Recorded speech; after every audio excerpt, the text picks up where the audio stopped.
آج کا ٹاپک ہے ڈیولپمنٹل سائیکالوجی، نموئی نفسیات، FA پارٹ 2۔ نموئی نفسیات کی تعریف کس طرح سے کی جاتی ہے کہ نموئی نفسیات کو بچے کی نشوونما بھی کہا جاتا ہے اور یہ نفسیات کی اہم ترین شاخوں میں سے ایک ہے۔ نموئی نفسیات کا تعلق انسانی زندگی میں واقع ہونے والی تمام تبدیلیوں کو بیان کرنے اور وضع کرنے سے ہے۔ اس کا مطالعہ بچے کی ابتدا کے عمل سے لے کر تمام زندگی پر محیط ہوتا ہے، اس لیے ہم اسے نشوونما کی نفسیات یا نموئی نفسیات بھی کہتے ہیں۔ اس سے کیا مراد لی جاتی ہے کہ بچہ جب پیدا ہوتا ہے یا ماں کے پیٹ میں 9 مہینے کا ہوتا ہے تب سے اس کا ایک عمل چلنا شروع ہو جاتا ہے، ٹھیک ہے۔ بچہ پہلے کیا ہے، ایک دانے کے رائی کے دانے کے برابر ہوتا ہے، پھر آہستہ آہستہ اس کا حجم بڑھنا شروع ہوتا ہے، وہ نشوونما پاتا ہے، آہستہ آہستہ سے وہ بڑا ہوتا ہے۔ پھر جب وہ دنیا میں آتا ہے، آپ نے دیکھا ہے پہلے بچہ 1 دن کا ہوتا ہے، پھر 6 ماہ کا ہو جاتا ہے، پھر 12 مہینے کا ہو جاتا ہے، پھر آہستہ آہستہ سالوں پہ چلا جاتا ہے، 30 سال تک، یا جب تک اس کی زندگی ہے اس دنیا میں۔ نشوونما کا عمل استقرار عمل سے لے کر موت تک جاری رہتا ہے۔ جوں بچے بڑے ہوتے ہیں ان کی جسمانی، ذہنی، سماجی اور ہیجانی نشوونما ہوتی رہتی ہے۔ بچے میں ہر طرح کی تبدیلی آتی ہے۔ بچے میں اچھائی، برائی، نیکی، بدی، اچھا، برا، صحیح، غلط، ہر طرح کی سوچ پیدا ہو جاتی ہے۔ بچے کو اگر پتہ چل جائے کہ یہ دیکھو چولہے پہ ایک چیز پڑی ہوئی ہے، اس کو ہاتھ لگاؤں گا تو میرا ہاتھ جل جائے گا، تو یہ بھی اس کا ایک ذہنی عمل ہے۔ اسے ججمنٹ سے پتہ چلا ہے کہ یہ کام میں نے کرنا ہے یا یہ کام میں نے نہیں کرنا۔ بچے پیدا ہوتے ہی دیکھنے اور سننے کی استطاعت رکھتے ہیں۔ استطاعت کا مطلب ہوتا ہے قوت یا طاقت رکھنا۔ جب بچہ دنیا میں آتا ہے، آپ نے کبھی بھی دیکھا ہوگا، کسی بھی بچے کو گھر میں فیملی میں دیکھا ہوگا، بچے آنکھیں کھولتے ہیں، آنکھیں بھی کھولتے ہیں، ہلکی سے اسمائل بھی دیتے ہیں اور اپنے ماحول کو، اپنے والدین کی پہچان کرنی شروع کر دیتے ہیں۔ جلد ان کے ماحول کے متعلق معلومات حاصل کرنے کا عمل شروع ہو جاتا ہے۔ صرف 6 ماہ کی عمر میں ہی وہ مانوس اشیاء کو پہچاننے لگ جاتے ہیں۔ وزمین، کوہان اینڈ پارک 1971 وہ بہت سے پختہ ہیجانات مثلاً خوف، خوشی، تشویش، غصہ اور حیرانی کا اظہار کرنے لگتے ہیں۔ مثال کے طور پہ کبھی اگر آپ نے کسی بچے کے ساتھ، چھوٹے سے بچے کے ساتھ آپ تھوڑا غصے سے بات کریں گے، وہ ڈر جائے گا، سہم جائے گا، رونے لگ جائے گا۔ اگر آپ خوشی سے بات کریں گے، وہ بھی آگے آپ سے باتیں کرے گا، اسمائل کرے گا۔ کبھی آپ نے نوٹ کیا یہ بات؟ ٹھیک ہے۔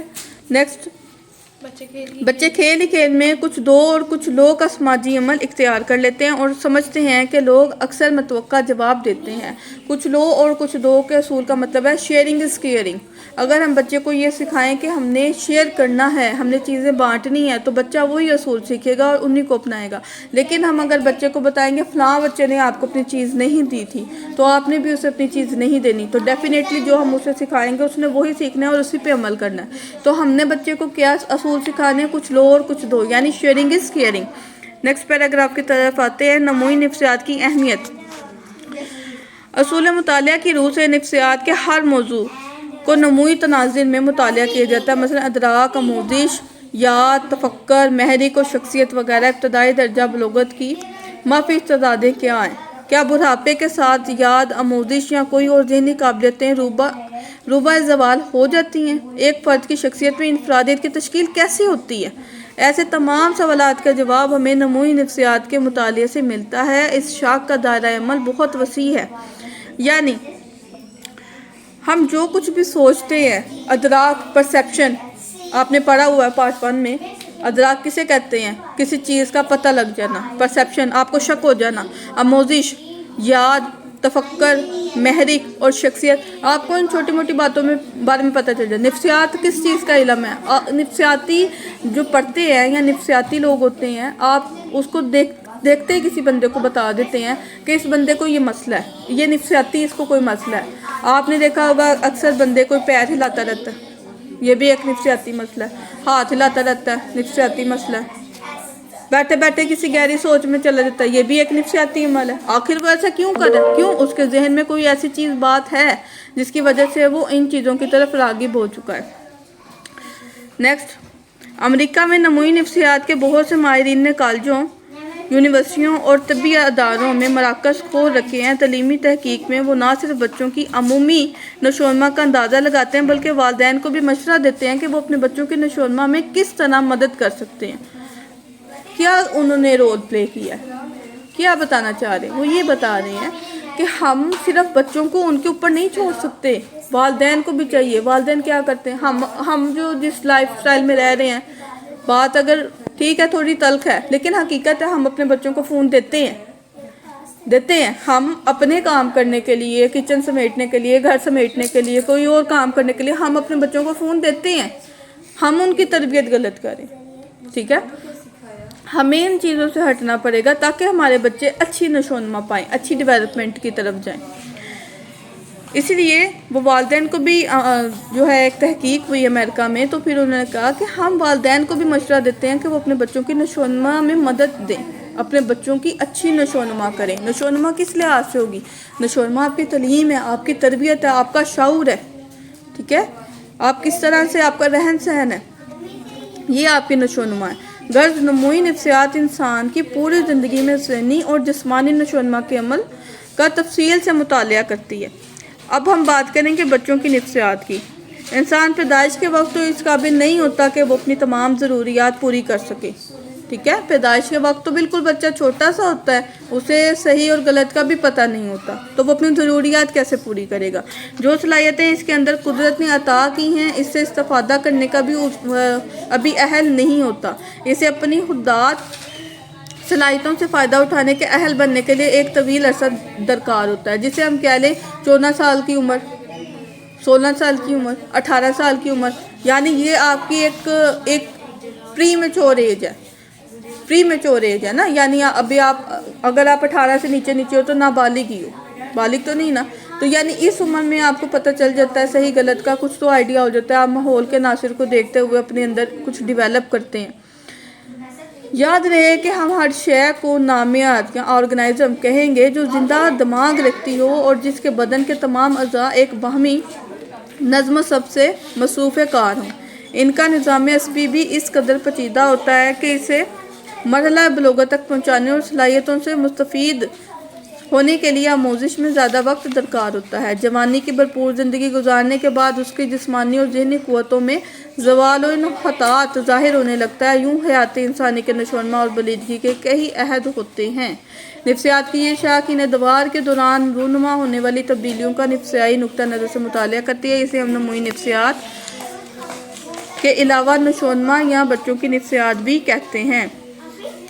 نفسیات کی اس شاخ کا احاطہ مطالعہ میں افراد کی زندگی کے دوران رونما ہونے والی تبدیلیوں کی تفصیل و تشریح شامل ہے، یہ بھی کہ کس طرح خوشگوار تبدیلیوں کی حوصلہ افزائی کی جاتی ہے اور کیسے ناخوشگوار سرگرمیوں کی حوصلہ شکنی کی جاتی ہے۔ حوصلہ افزائی کس کو کہتے ہیں؟ آپ کسی کی تعریف کریں، اپریشیٹ کریں تاکہ وہ اگلے نئے عمل میں اچھے طریقے سے کام کریں، اور حوصلہ شکنی کس کو کہتے ہیں؟ اگر آپ اسے ڈی گریڈ کریں، ٹھیک ہے؟ حوصلہ افزائی آپ کو انکریج کرنے کو کہا جا رہا ہے، جبکہ حوصلہ شکنی کا میننگ ہے ڈی گریڈ کرنا، آپ کے اوپر تنقید کرنا، آپ کو بتانا کہ تم کر ہی نہیں سکتے، تم غلط ہو، تم غلط جا رہے ہو، ٹھیک ہے؟ اور افراد کے مابین ان تبدیلیوں کے درمیان رونما ہونے والے اختلافات اور مشابہات کی تفصیل سے واضح کرتی ہے۔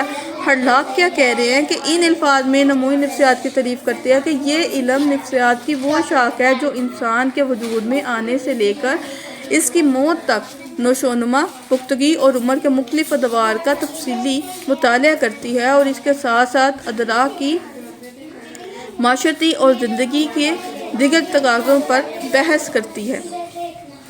نفسیات کی اس شاخ کا مطالعہ کے درج ذیل مقاصد ہیں۔ نمبر 1، نشو و نما کے ایک عہد سے دوسرے عہد تک ظاہری شکل و صورت، دلچسپی، کردار اور نصب و لائن میں نمایاں اور مشترکہ تبدیلیاں کون کون سی ہیں جو رونما ہوتی ہیں؟ نشو و نما کے ایک عہد سے دوسرے عہد تک ظاہری شکل و صورت، دلچسپی، کردار، یہ باتیں آپ کو سمجھ آ رہی ہیں؟ نصب و لائن کس کو کہتے ہیں؟ ایم کو۔ آپ کے آبجیکٹیوز کیا ہیں؟ آپ کا ایم کیا ہے؟ آپ لائف میں کرنا کیا چاہتے ہو؟ آپ کی ظاہری شکل و صورت کیسی ہے؟ آپ کی انٹرسٹ کس چیز میں ہے؟ آپ کا مشترکہ تبدیلیوں میں کون سی ایسی چیز ہے جو آپ کے لیے فائدہ مند ہے، جو آپ کے اندر سے انہینس ہو رہی ہے، جو آپ کے اندر سے رونما ہو رہی ہے، جو نشوونما پا رہی ہے، جو ڈیولپ ہو رہی ہے؟ ٹھیک ہے، نشوونما کی یہ تبدیلیاں کب واقع ہوتی ہیں؟ کون سے عوامل اور اسباب و حالات ان تبدیلیوں کے ذمہ دار ہیں؟ آخر اگر آپ نے اپنے دل میں کچھ کرنے کا جوش رکھا یا جذبہ رکھا یا لائک کہہ لیں، اگر آپ سائیکالوجی پڑھنا چاہ رہی ہیں تو ایسا آپ کی لائف میں کیا ہوا ہے جو آپ سائیکالوجی ہی پڑھنا چاہ رہی ہیں؟ آپ نے ایڑی چوٹی کا زور لگایا تو کیوں لگایا؟ یہ ہماری نموئی نفسیات کا حصہ ہے جو ہمیں ان چیزوں کو سوچنے پر مجبور کرتا ہے۔ فرد کے کردار پر یہ تبدیلیاں کس طرح سے اثر انداز ہوتی ہیں اور کہاں تک، اور ان تبدیلیوں کی پیشن گوئی کی جا سکتی ہے کہ نہیں؟ پیشن گوئی کس کو کہتے ہیں؟ پریڈکشن کو، الہام ہو جانا، کسی کے ہونے والی چیز کے عمل کے بارے میں کچھ پتہ لگ جانا، پیشن گوئی کرنا کہ شاید آنے والے وقت میں ایسا ہو جائے، یا آنے والے وقت میں ایم ایس سی سائیکالوجی کر لوں تو یہ پیشن گوئی ہے۔ یا کوئی آپ کو کہہ دے کہ آپ آنے والے وقت میں ایم ایس سی سائیکالوجی کریں گے تو یہ آپ کی پریڈکشن ہے، پیشن گوئی ہے۔ کیا یہ تبدیلیاں انفرادی ہو سکتی ہیں یا ان کی نوعیت عالمگیر ہوتی ہے؟ عالمگیر یعنی کئی لوگوں سے مل کے، تو کیا یہ انفرادی یا انڈیویجول ہے؟ کہ آپ کی اپنی ذاتی خود ہے یا کئی لوگوں کی اس میں سوچ شامل ہے؟ ٹھیک ہے، تو یہ سارے کوشچن آپ کے نفسیات کے اس حصے میں آتے ہیں۔ Thank you.